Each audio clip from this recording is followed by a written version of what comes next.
Mahiya naman kayo sa inyong kapwa Pilipino. Binastos pa nila ako.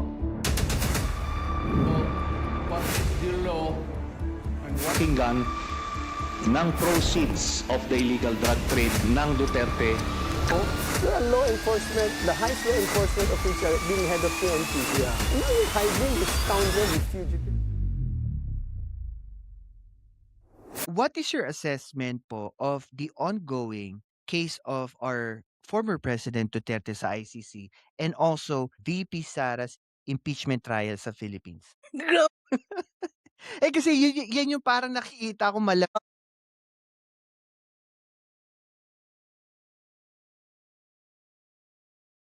consanguinity. Oh. Ano yan? Both national and local po ba? Hindi ko pa nakikita.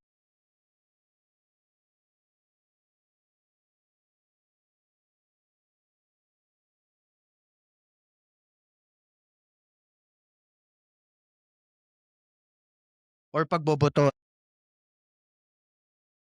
Sige, tingnan po natin yan. Tingnan po natin. Pero what do you think po? Going back to our conversation po.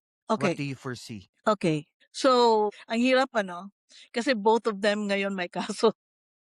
Yun na lang sana dapat itanong mo sa akin, what's in common? Both of them have kaso. Both of them have cases. While the father is accused of crime against humanity, the daughter is accused of may impeachment case siya. Patong siya. He's accused of yung betrayal of public trust. Betrayal He's of public accused trust. of yung malversation or use confidential funds. He's accused of unexplained wealth. Inaccused din siya. Unexplained. Yeah. Yun. At saka may Yung threat marami. sa first family. Yun. Yeah.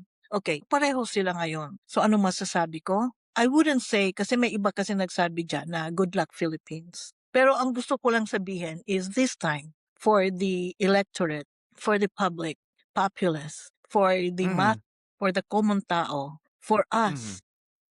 Kasi ngayon, sabihin nating matagal election. No, election is just a year and a half na lang. So at this point in time, we have to think, open our eyes. I'm going to use what Attorney Butuyan has been saying.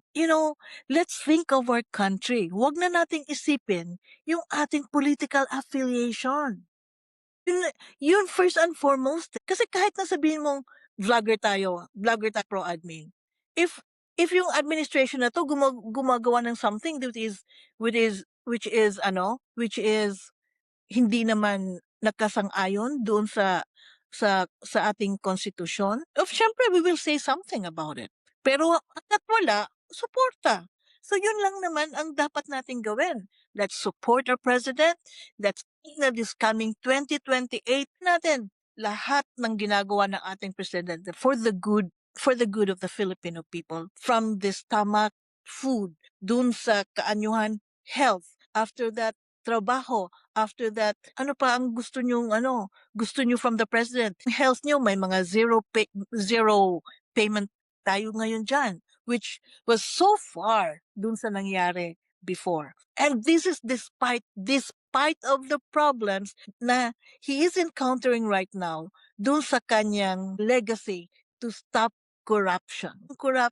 Nobody dared to dig it up and face it heads on. This is the only president that's doing it. So, ano pang gusto natin? Let's support it. Lahat tayo pinag-uusapan natin. Corruption, ito corrupt.